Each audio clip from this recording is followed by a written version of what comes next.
กราบกราบแล้วสมาทานอุโบสถสศีลพร้อมกันมายังพันเตติสรเนนะสหะอัตถังคะสัมมนาคตังอุปสทังยาจามะทุติยามปิมะยังพันเตติสรเนนะสหะอัตถังคะสัมมนาคตังอุป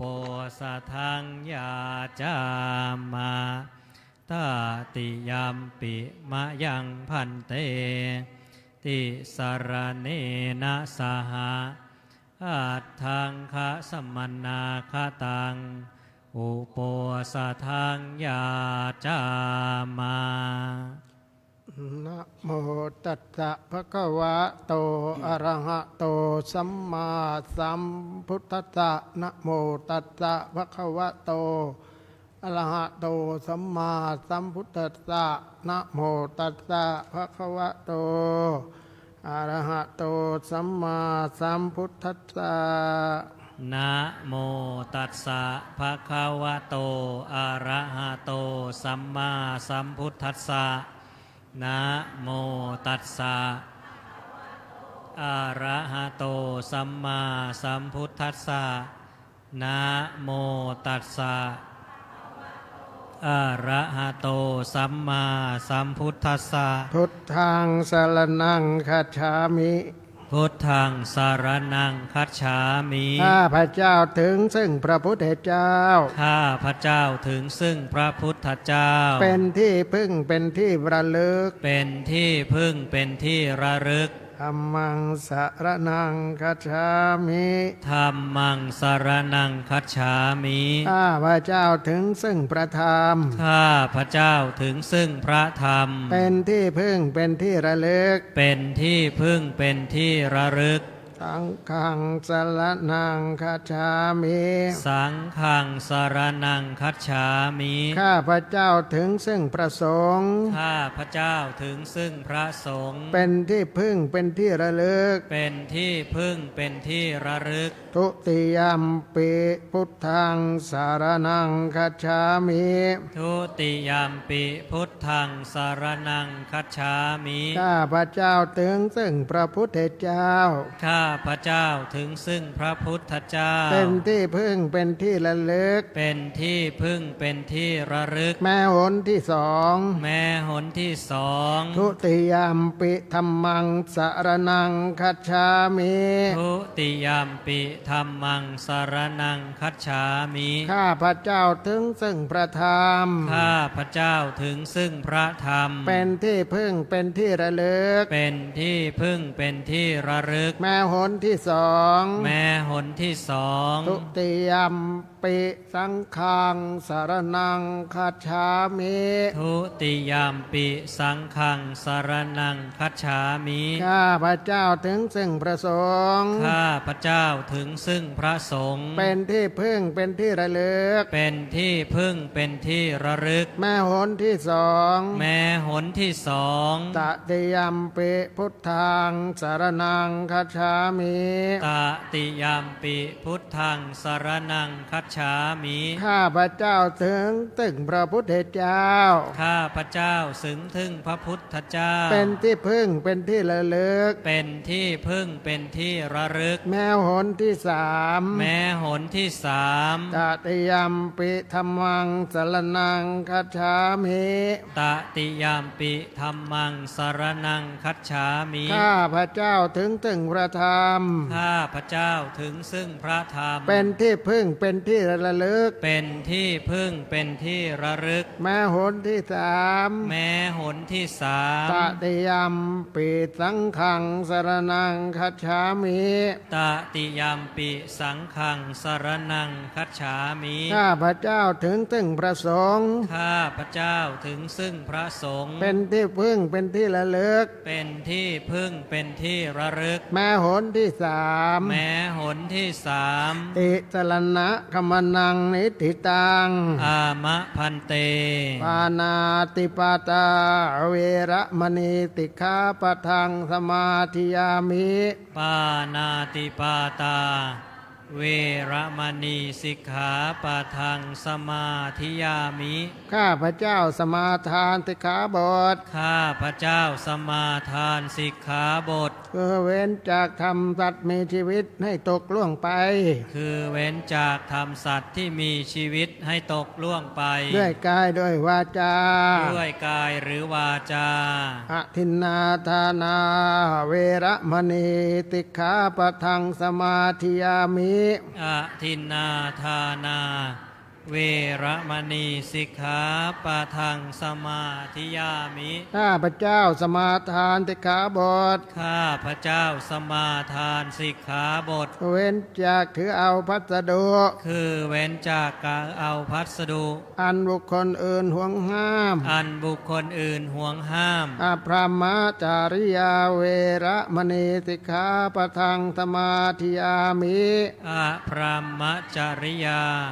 เวระมณีสิกขาปะทังสมาธิยามิ ข้าพระเจ้าสมาทานสิกขาบท ข้าพระเจ้าสมาทานสิกขาบท เว้นจากการประพฤติผิด คือเว้นจากการประพฤติผิด มิใช่กิจพรหมจรรย์ มิใช่กิจพรหมจรรย์ มุสาวาทาเวระมณี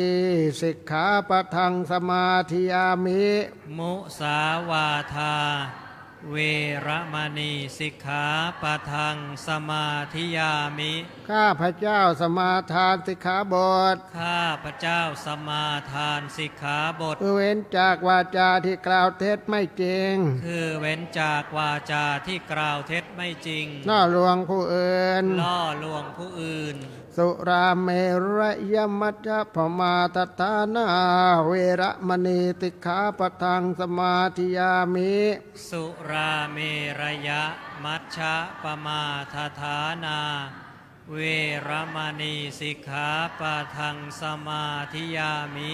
ข้าพระเจ้าสมาทานสิกขาบท ข้าพระเจ้าสมาทานสิกขาบท เว้นจากเหตุเป็นที่ตั้งแห่งความประมาท คือเว้นจากเหตุเป็นที่ตั้งแห่งความประมาท คือดื่มน้ำที่ทำผู้ดื่มให้เมา คือดื่มน้ำที่ทำผู้ดื่มให้เมาก ล่าวคือสุราและเมรัย กล่าวคือสุราและเมรัย วิกาลโภชนาเวระมณีสิกขาปะทังสมาธิยามิ วิกาละโภชนา เวระมณีสิกขาปะทังสมาธิยามิ ข้าพระเจ้าสมาทานสิกขาบท ข้าพระเจ้าสมาทานสิกขาบท คือเว้นจากการบริโภคอาหารในเวลาอันผิด คือเว้นจากการบริโภคอาหารในเวลาอันผิด ตั้งแต่พระอาทิตย์เที่ยงแล้วไป ตั้งแต่พระอาทิตย์เที่ยงแล้วไป จนถึงอรุณขึ้นมาใหม่ จนถึงอรุณขึ้นมาใหม่ นัจจคีตวาทิตะวิสุกทัสนะมาลาคันทะวิเลปนะธารณะมันดนะวิปูสนัต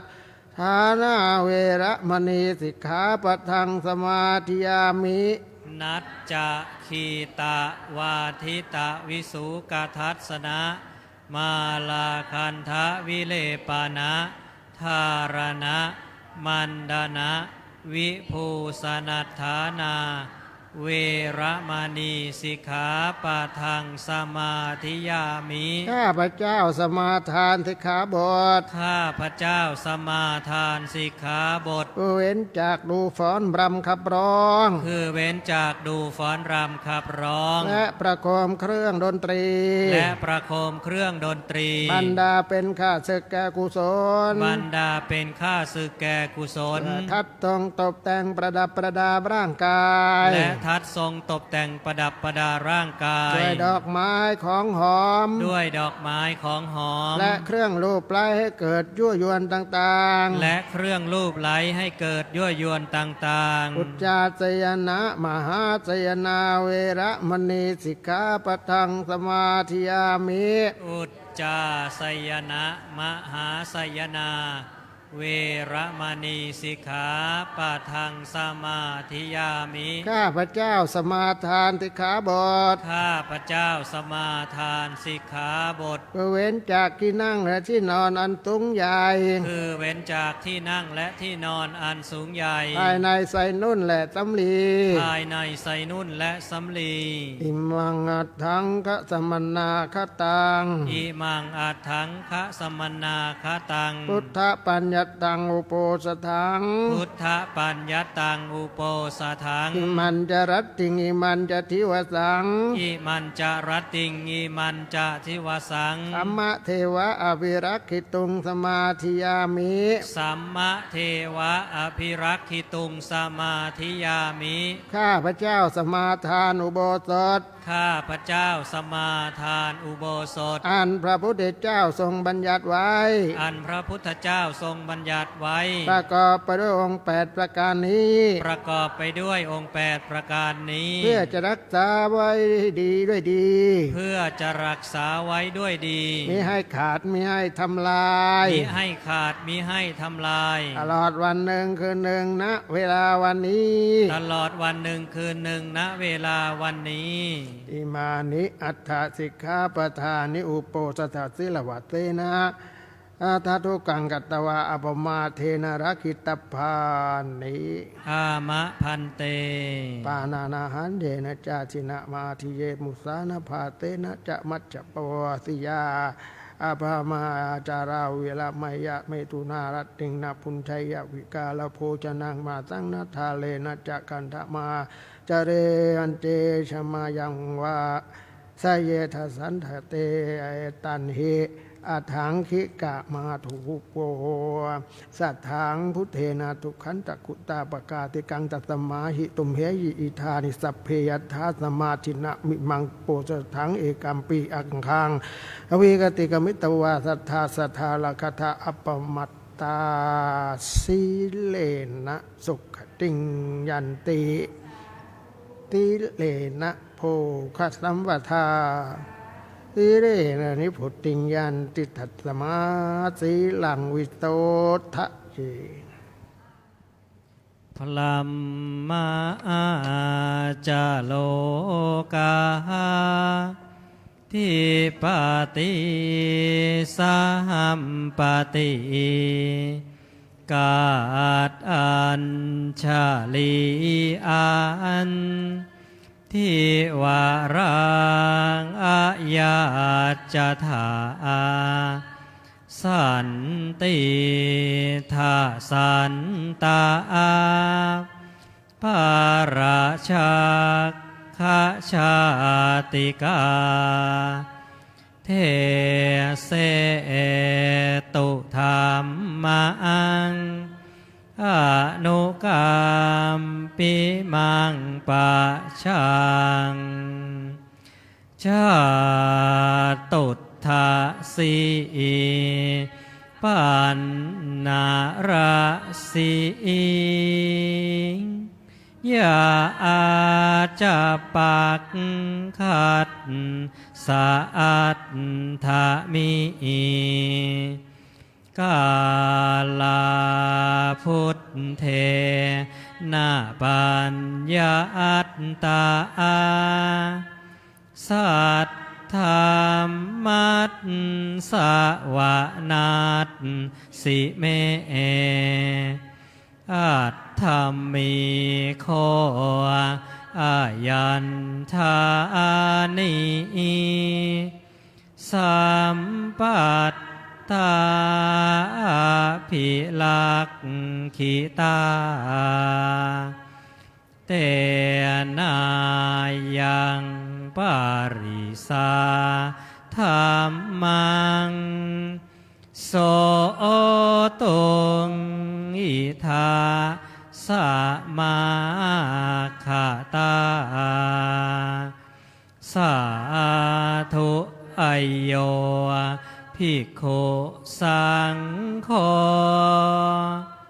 กะโรตุธรรมเทศนังอายัญจาปาริสาสัพ ภาอัตถิกัตตวาสุนาตุตังอิธานิตัสสะภะคะวะโตอะระหะโตสัมมาสัมพุทธัสสะปรินิพพานโตอัตตาปาทะตัตถีสังวัจจตระปัญจสตาธิกานิทเวสังวัจจสหัสสานิอติกันตานิปัจจุปันนกาลวัตเสนะวิสาขะมาสัตสะเอกูนวีสติมังชินังวารวัตเสนะปนะจันทวารโรโหติเอวังตัสสะภะคะวะโตปริภานิพพานาสาสนโยกาสัลลเคตพาเตเอสุภมัสสดุพระพุทธศาสนโยการนับจำเดิมแต่ปรินิพพานแห่งองค์สมเด็จพระสัมมาสัมพุทธพระผู้มีพระภาคอรหันตสัมมาสัมพุทธเจ้านั้นบัดนี้ล่วงแล้ว 2,568 พรรษาปัจจุบันสมัยพฤษภาคมมาศสุรทินที่ 19 วันจันทร์วันนี้เป็นปัจจุบันวาล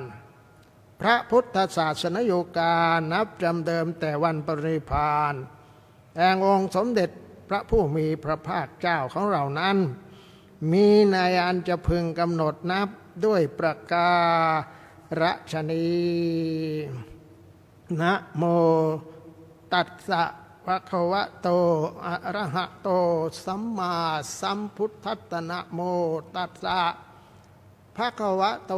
อะระหะโตสัมมาสัมพุทธัสสะนะโมตัสสะภะคะวะโตอะระหะโต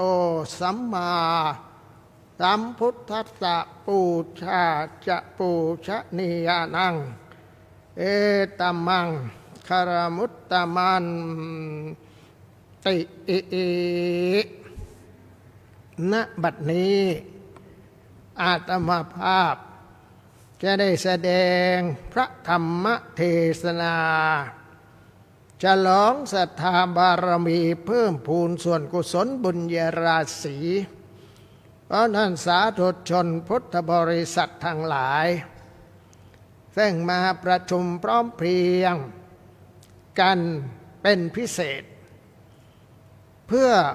ฟังเทศปฏิบัติธรรมถวายสังฆทานณวัดพระเชตุพนวิมลมังคารามราชวรมหาวิหารณพระอุโบสถอันสำคัญยิ่งของประเทศเวลานี้พร้อมไปด้วยญาติโยมสาธุชนทั้งหลายซึ่งได้ติดตามฟังติดตามชมรายการหลายช่องทางทั้งไลฟ์สดในเพจของวัดพระเชตุพนและโทรทัศน์ของวัดพระเชตุพนเผยแพร่ข่าวสารไปทั่วโลกมีผู้ติดตามเป็นจำนวนมากเป็นสิ่งที่น่าอนุโมทนาวันนี้เป็นวันพระเล็กไม่ใช่วันพระใหญ่แต่ความสำคัญยิ่งใหญ่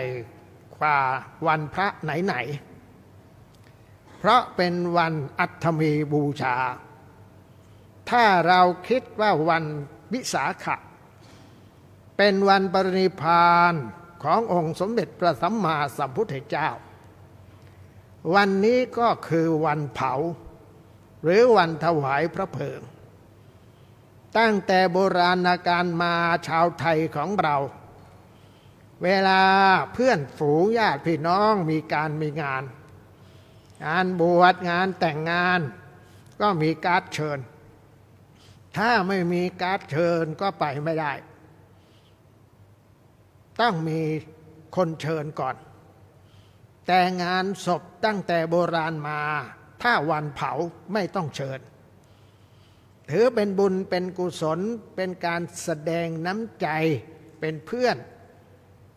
เพื่อที่จะไปให้กำลังใจผู้ที่ล่วงลับ เขาคิดว่าการเผาเป็นบุญอีกด้วยจึงมีสำนวนไทยว่าโกรธไม่เผาผีถ้าโกรธไม่เผาผีแปลว่าโกรธหนักมากไม่ชอบใจกันทั้งชาติแล้วก็ชาติไหนๆก็ไม่อยากจะเจอบางคนถึงขนาดอธิษฐานอย่างนั้นกรวดน้ำก็ไม่กรวดให้ไม่นึกถึงดังนั้นการเผาจึงเป็นสิ่งสำคัญศพสวดหลายวันไม่ไปไม่เป็นไรแต่ว่าขอให้ไปวันเผาคนไทยมีความเชื่ออย่างนั้นฉะนั้นวันนี้เป็นวันเผาในศัพท์เราเรียกว่าถวายพระเพลิงจึงเป็นวันสำคัญที่สุดวันนี้เป็นวันสำคัญที่สุดสถานที่เผาหรือถวายพระเพลิงพระพุทธเจ้าในปัจจุบันก็ยังอยู่ที่เมืองกุสินารากรุงเทพในประเทศอินเดียนั้นจัดแบ่งการปกครองเป็นรัฐอย่างอเมริกามี50รัฐแต่ว่าอินเดียมี28รัฐหรือ29รัฐสถานที่ถวายพระเพลิงของพระเจ้าในปัจจุบันอยู่ในรัฐอุตรประเทศมีหลายคนไปกันมาแล้วคล้ายๆกับรูปบาทคว่ำอยู่มีเนินดินธรรมดาไม่มีอะไรแล้วก็มีต้นไม้บริเวณนั้นรอบๆสิ่งที่เกิดขึ้นนี้และทำให้คนระลึกถึงนี้เราต้องขอบคุณพระเจ้าอโศกมหาราชเพราะถ้าเราไม่ได้พระเจ้าอโศกมหาราชเราก็ไม่ทราบว่ามีพุทธศาสนาใครมาเล่าเรื่องพระพุทธเจ้าให้เราฟังก็นึกว่าเป็นนิทานกาลครั้งหนึ่งนานมาแล้วไม่มีที่ยืนยันว่าตรงไหนเป็นที่พระพุทธเจ้าอยู่แต่ว่าพระเจ้าอโศกได้ทำศิลาจารึกไว้หมดว่าตรงนี้พุทธเจ้าประสูติตรงนี้ตรัสรู้ปรินิพพานตรงนี้แสดงธรรมเทศนาตรงนี้ปรินิพพานตรงนี้ถวายพระเพลิงพระเจ้าอโศกมหาราชจึงมีคุณอย่างยิ่งต่อพระพุทธศาสนาและสถานที่สำคัญของพระพุทธเจ้านำเศรษฐกิจอันยิ่งใหญ่ให้ประเทศอินเดียในการท่องเที่ยวเพราะชาวพุทธทั่วโลกไปทัศนศึกษาไปไหว้สังเวชนียสถานไปกราบแดนพุทธภูมิมากมายรัฐบาลอินเดียจึงได้ทำสถานที่ไว้อย่างงดงามสะอาดสะอ้านแล้วก็ต้อนรับพุทธศาสนิกชนทั่วโลกสถานที่ของพุทธศาสนาจะบอกก็ได้ว่าทำให้อินเดียยั่งยืนยงได้เพราะอินเดียนั้นมีเศรษฐกิจปัจจุบันเป็นอันดับ3ของโลกมีพลเมืองมากที่สุดในโลกแซงประเทศจีนมาแล้วนั้นสถานที่นี้จึงเป็นสถานที่สำคัญเมื่อมีการบูชามีการเวียนเทียนมีการระลึกถึงบุคคลใดก็ตามที่ล่วงลับเราก็จะต้องนึกถึงว่าตอนที่ท่านยังมีชีวิตอยู่คนที่เรารักเราเคารพอาจจะไม่ใช่พ่อแม่อาจจะเป็นคนสำคัญของประเทศท่านได้ทำอะไรไว้มาถึงที่พระพุทธเจ้าจะปรินิพพานและมีการถวายพระเพลิงพระองค์ทรงรู้ล่วงหน้าก่อนว่าจะต้องปรินิพพานแน่แล้วในอีก3 เดือนนี้การรู้วันที่ต้องปรินิพพานหรือวันละจากโลกไปเนี่ยมีหลายคนรู้แต่เป็นการรู้ที่ไม่ดีเพราะหมอบอกว่าเป็นโรคร้ายจะอยู่ได้อีก3 เดือนจะอยู่ได้อีก6 เดือนแต่การทรงรู้ของพระพุทธเจ้าไม่ได้เกี่ยวกับการที่เจ็บป่วยแต่เป็นพยามารมาคอยตัดรอนคอยขัดขวางตลอดทั้งชาติตั้งแต่ออกไปบวชแล้วพยามารไม่ให้ไปบวชกลัวจะควบคุมคอนโทรลพระพุทธเจ้าไม่ได้ นอกจากคุมพระพุทธเจ้าไม่ได้พุทธเจ้าก็ยังไปเทศให้คนอื่นทำให้มารควบคุมไม่ได้อีกด้วยก็เลยไปขัดขวางก่อนจะตรัสรู้อีกพอตรัสรู้แล้วมารก็ไปบอกว่าตรัสรู้แล้วตอนนี้ก็นิพพานได้แล้วคือตายได้แล้วพระพุทธเจ้าก็บอกว่ายังไม่ได้เพราะยังไม่ได้ทำหลักสร้างหลักปักฐานให้พุทธศาสนามั่นคงต้องเทศนาให้คนพ้นทุกข์ก่อนและก็ให้มีพุทธบริษัทครบก่อนจึงจะปรินิพพาน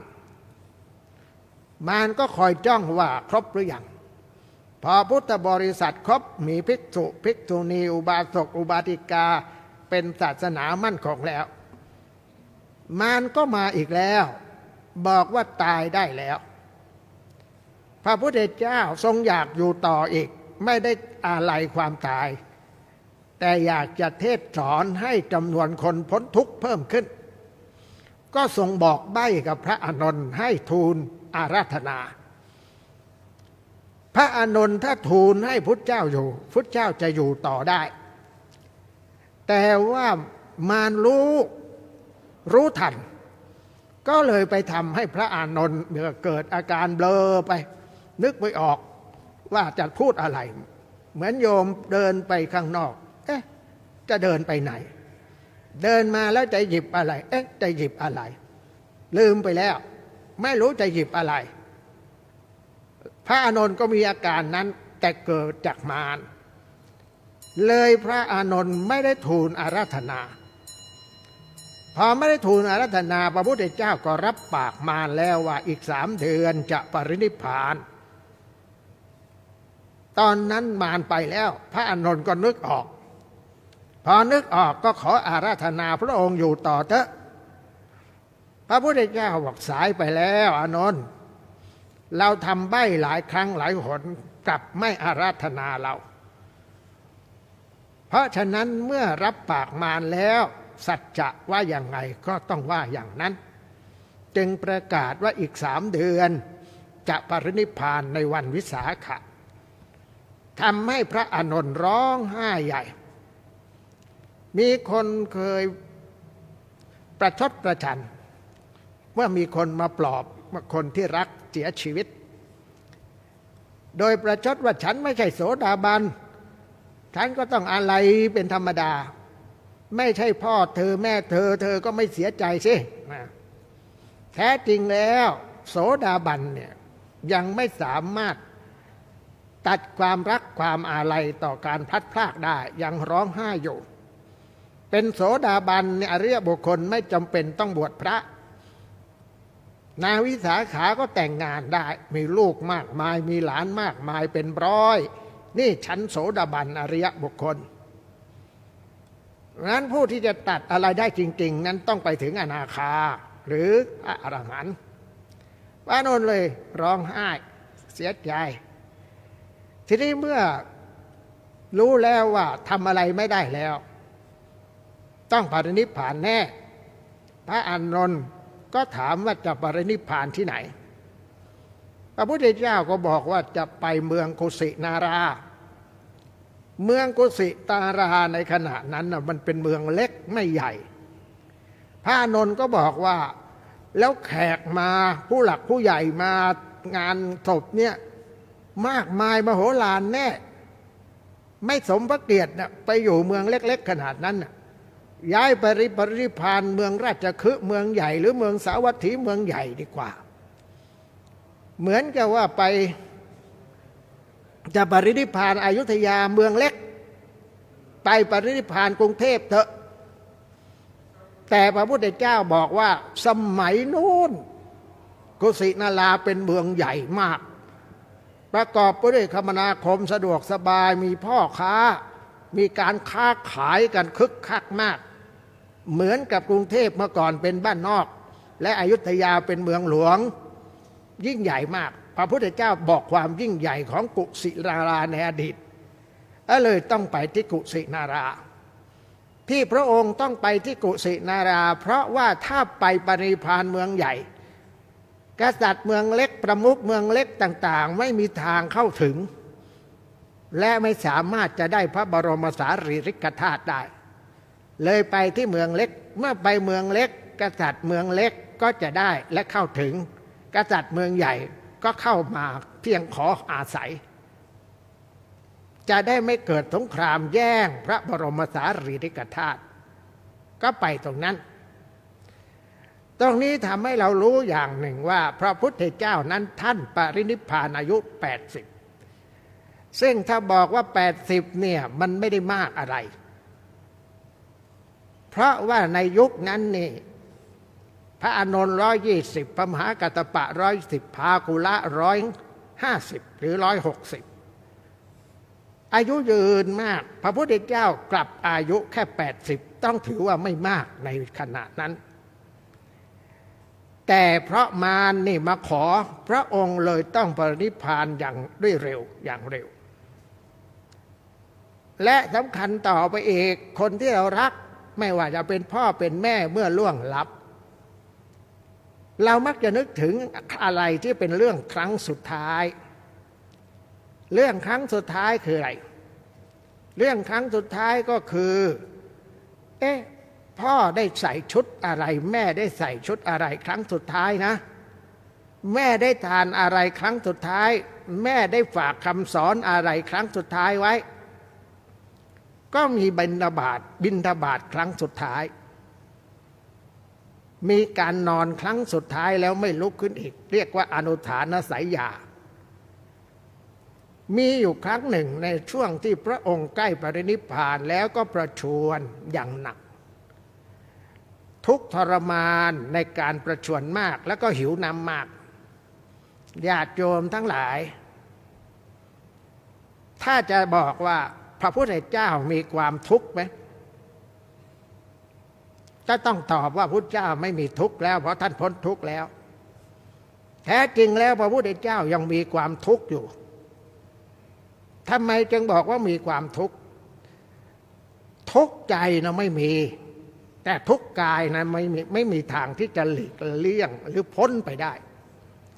ตราบใดที่ยังมีสังขารความทุกข์ของสังขารต้องมีพระพุทธเจ้าทำมีดบาดมือเจ็บไหมเจ็บพระพุทธเจ้าประชวรหนักจึงทุกข์กับเรื่องของสังขารร่างกายที่เป็นโรค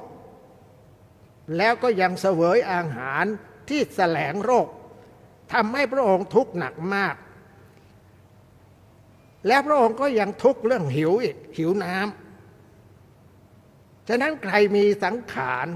ไม่ว่าจะสำเร็จขั้นไหนของอรหัตหรืออริยบุคคลสกทาคาอนาคา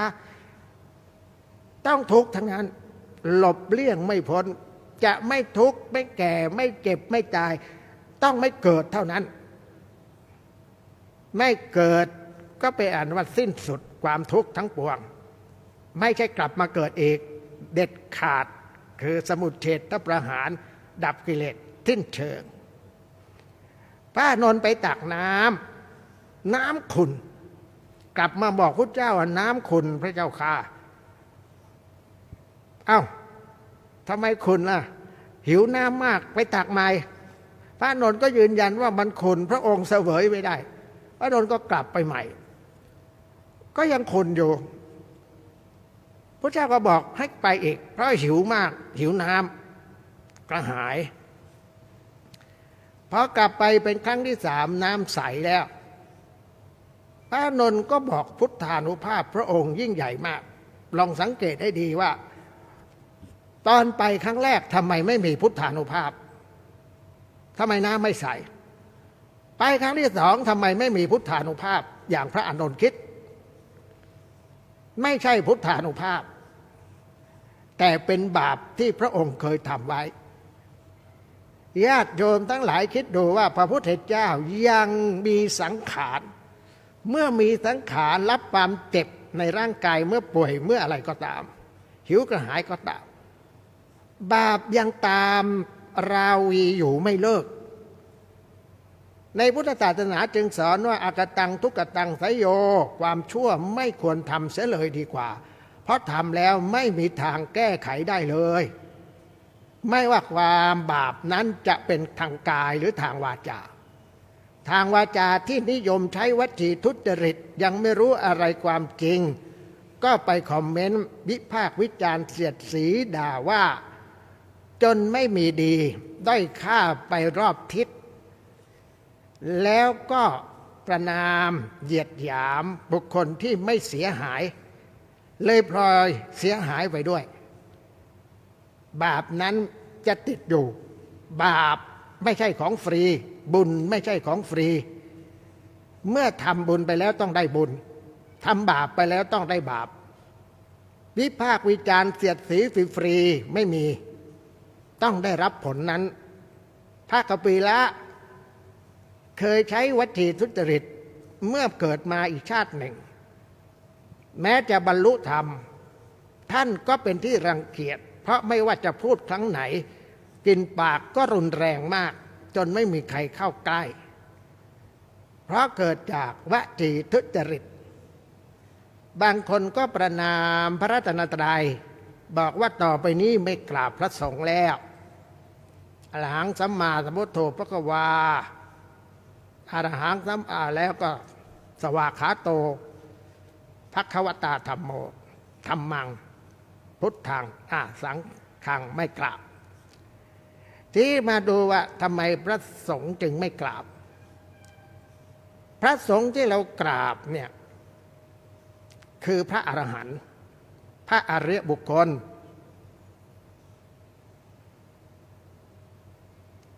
เรากล่าวถึงบุคคล4 คู่8 จำพวกที่เป็นคำแปลที่เราสวดในสุปฏิปันโนหมายถึงพระอริยบุคคลไม่ได้หมายถึงพระทั่วไปพระทั่วไปนั้นก็สามารถดูเอาว่าเราจะกราบใครวัดต่างๆเนี่ย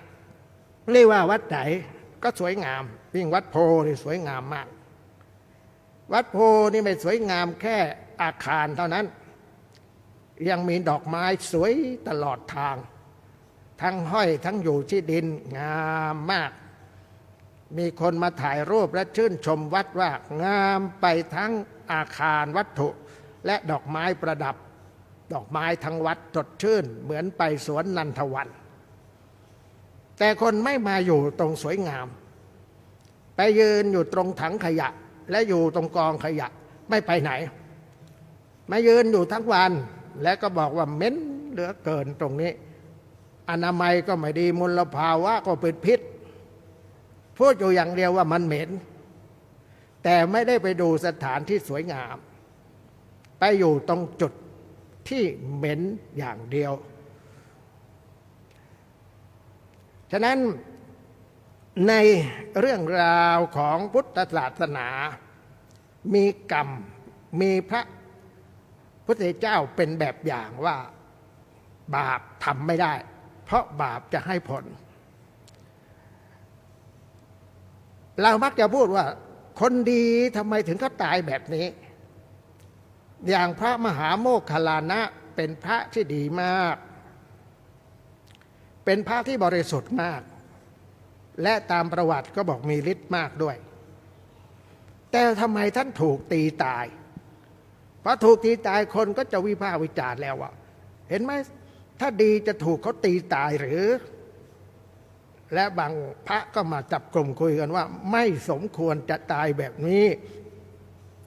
พระพุทธเจ้าบอกว่าเธอรู้จักเขาในชาตินี้เท่านั้นถ้ารู้จักเขาในชาติก่อนเธอจะบอกว่าสมควรตายแล้วพุทธเจ้าก็เล่าให้ฟังชาติก่อนเคยตีแม่ชาตินี้เป็นพระอรหันต์ก็หนีจากการถูกตีไปไม่พ้นบาปจึงทำไม่ได้เลยตามไม่ทันชาตินี้ก็จะท่องชาติต่อไปเพราะคนไม่ได้เกิดชาติเดียวเกิดหลายชาติชาตินี้บาปที่ทำไว้ให้ผลไม่ทันบุญให้ผลทันคนก็นึกว่าบาปมาให้ผลทำไมทำชั่วเจริญไม่ใช่ทำชั่วเจริญบาปบอกไว้ชัด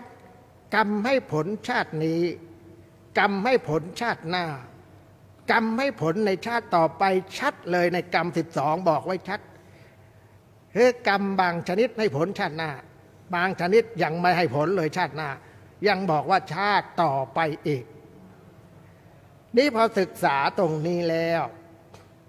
เราก็ศึกษาต่อไปอีกก่อนจะมาถวายพระเพลิงว่าพระพุทธเจ้าท่านให้โอวาทอะไรไว้ท่านให้โอวาทครั้งสุดท้ายกับพระทั้งหลายแล้วไม่พูดอีกเลยพูดคำสุดท้ายแล้วไม่พูดอีกว่าอย่าประมาทคำนี้คำเดียวและในข้อความก่อนหน้านี้ทรงบอกว่าชีวิตนี้น้อยนักสาเหตุของความตายมีเพิ่มขึ้นทุกวันทุกวันสาเหตุจากการตายจากโรคระบาดความตายจากนานาชนิดโรคนานาชนิดเราวันนี้เรานั่งอยู่สบายเราไม่ทราบหรอกว่ามีโรคอะไรอยู่ในร่างกายเราเพราะมันไม่แสดงอาการหมอก็ยังไม่ทราบเพราะหมอก็เป็นโรคร้ายได้เหมือนกันและก็เสียชีวิตไปมากมายแล้วจึงประมาทในชีวิตไม่ได้เลยไม่รู้ว่าจะเกิดอาการวันไหนบางทีโรคยังไม่เกิดอาการแต่ประสบอุบัติเหตุหรือเกิดแผ่นดินไหวเราอยู่ในชั้นสูงแล้วตึกนั้นก็พังลงมาเราก็ออกไม่ได้แล้วเสียชีวิตอยู่ในนั้นคนที่รอดได้ก็คือคนมีบุญเท่านั้นคือปุพเพกตบุญญาตามีบุญอันได้กระทำไว้แล้วทำให้ความตายยังไม่ถึงเขามีคนบอกว่าโกงความตายเช่นเครื่องบินตกตายกันเป็นร้อยแต่รอด3เดินไปตามฟุตบาทป้ายบนร้านหล่นลงมาเฉียดเพียงเส้นยาแดงผ่าแปดไม่เป็นไรนั่งอยู่ในบ้านรถชนกันล้อหลุดกระเด็นเข้าบ้านมาเฉียดไปนิดเดียวไม่เป็นไรเดินข้ามถนนรถจะชนหลบได้นิดเดียวเท่านั้นไม่เป็นไรนั่นคือบุญที่เราทำไว้อายุของเรายังไม่หมดไม่มีทางตายแต่ถ้าหมดแล้วอยู่ในบ้านก็ตายรถ10 ล้อวิ่งเข้ามาในบ้านทะลุพ้นทางด่วนมาแล้วก็ลงไปในบ้านก็ตายมาแล้วบางคนบอกว่าไม่นั่งเครื่องบินเพราะกลัวความสูงเครื่องบินกับตกใส่บ้านแล้วก็ทับคนในบ้านตายหมดทั้งหมดทั้งบ้านกำลังนอนหลับสบายนั้นอยู่ที่ไหนตายหมดถ้าถึงเวลาตายแล้วแต่สิ่งดีอย่างหนึ่งคือบุญถ้าเราทำไว้มากบุญจะเป็นเกราะเพชร7 ชั้นทำให้เราอยู่ได้อยู่ที่ไหนก็รอดหมดดังนั้นสิ่งสำคัญที่สุดก็ขอให้เรามีสุขภาพพลานามัยแข็งแรงสามารถมาสั่งสมบุญที่พระอุโบสถวัดพระเชตุพนบ่อยๆโยมมากันเป็นประจำไม่ได้ขาดและโยมก็ชื่นชมคุณผู้ชายเนี่ยดอกบัวมาทุกวันพระอุตส่าห์จัดอุตสาห์ทำมาถวายพระอยู่เป็นประจำเรียกว่าสั่งสมบุญเรื่อยไปอนุโมทนาญาติโยมที่ฟังที่นี้ญาติโยมที่ฟังและชมอยู่ทางไลฟ์สดและทางสถานีโทรทัศน์โลกพุทธศาสนาขอจงมีสุขภาพพลานามัยแข็งแรงอันเป็นบุญอันเป็นตบะเดชะพลวะปัจจัยจากการมาฟังเทศน์ในวันสำคัญทางพุทธศาสนาคือวันอัฐมีบูชาวันนี้แสดงพระธรรมเทศนามาพอสมควรแก่เวลายุติลงคงไว้แต่เพียงเท่านี้เอวัตก็มีด้วยประการฉนี้หันธรรมยังสาธุกรังกโรมาเซเอสาธุสาธุสาธุวตาสันติวิหารวาสินี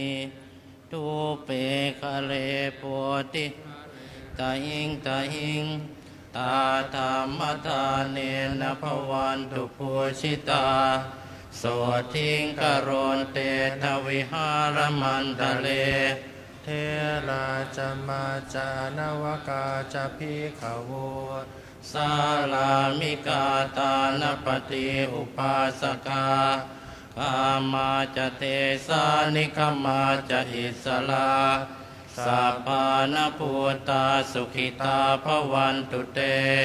ชาลาผู้ชาเยปิทันตสัมภวาสังเสทชาตาหปโวปปาติกานิยานิกังธรรมวรังปฏิจเตสัพเพปิตุขาสกโลนตุสังขยังทาตุจิรังสตังธรรมโมธรรมตราจปุคลาสังโฆโหตุสัมมาโควะอัตตายะจะอิตายะจาอัมเหราปตุสัพธรรมโมสัพเพปิธรรมจาริโนวุติงสัมปะปุณายามะธรรมเมอริยปาเวทิเตอะหังพุทธันจะธัมมันจะสังขันจะสรนังคโตอุปาสกตังเทเสสิงภิกขุสังคัสสาเอตังเมสรนังเขมังเอตังสรณมุตตมังเอตังสรณมาคัมมะสัพพทุกขาปมุจจเยยะถาพลังจรยยาหังสัมมาสัมพุทธศาสนังทุกขนิสรณัสเสวะภาคีอสังอนาคเตกายเยนะวาจายวเจตสาวาพุทเทกุกัมมังปกตังมยายังพุทโธปฏิคันหาตุอัจจยันตังกาลันตเรสังวริตุงวะพุทเทกายเยนะวาจายวเจตสาวาธัมเมกุกัมมังปกตังมยายังธัมโมปฏิคันหาตุอัจจยันตังกาลันตเรสังวริตุงวะธัมเมกายเยนะวาจายวเจตสาวาสังเคกุกัมมังปกตังมยายังสังโฆปฏิคันหาตุอัจจยันตังกาลันตเรสังวริตุงวะสังเคหันทธานิมยังพันเตอาปุจฉามะพระหุกิจจามะยังพระหุกรณียา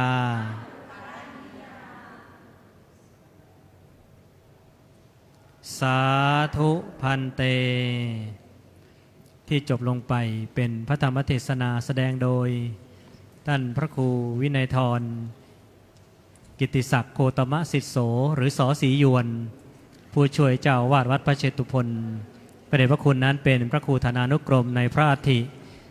สมเด็จพระมหาสมณเจ้ากรมพระปรมานุชิตชิโนรสลำดับต่อไปก็ขอเรียนเชิญอุบาสกอุบาสิกาทุกท่านนะครับได้น้อมถวายเครื่องกันเทศจตุปัจจัยทายธรรมแด่พระคุณเจ้านะครับในวันนี้ก็มีอุบาสกอุบาสิกามาร่วมกันเป็นจำนวนมากนะครับลำดับต่อไปก็ขอเรียนเชิญทุกท่านทุกคนได้น้อมถวายจตุปัจจัยและเชิญทุกท่านอนุโมทนาบุญพร้อมกันครับสาธุสาธุสาธุอนุโมทามิกิจกรรมวันธรรมัสวนะวันนี้เป็นวันสำคัญนะครับวันอัฐมีบูชาซึ่งได้ทำกิจกรรมบนพระโบสถในวันนี้ได้เสร็จสิ้นเรียบร้อยนะครับก็ขออนุโมทนาอุบาสกอุบาสิกาทุกท่านนะครับในท้ายสุดนี้ก็ด้วยบุญกุศลที่เราท่านทั้งหลายได้บำเพ็ญแล้วจักได้เป็นตบะเดชะพลวะปัจจัยอำนวยอวยชัยทุกท่านประสบความสุขความเจริญท้ายสุดนี้เขากล่าวคำว่าธรรมะสวัสดีครับวันนี้เป็นวันพระพิเศษนะ 13 นาฬิกา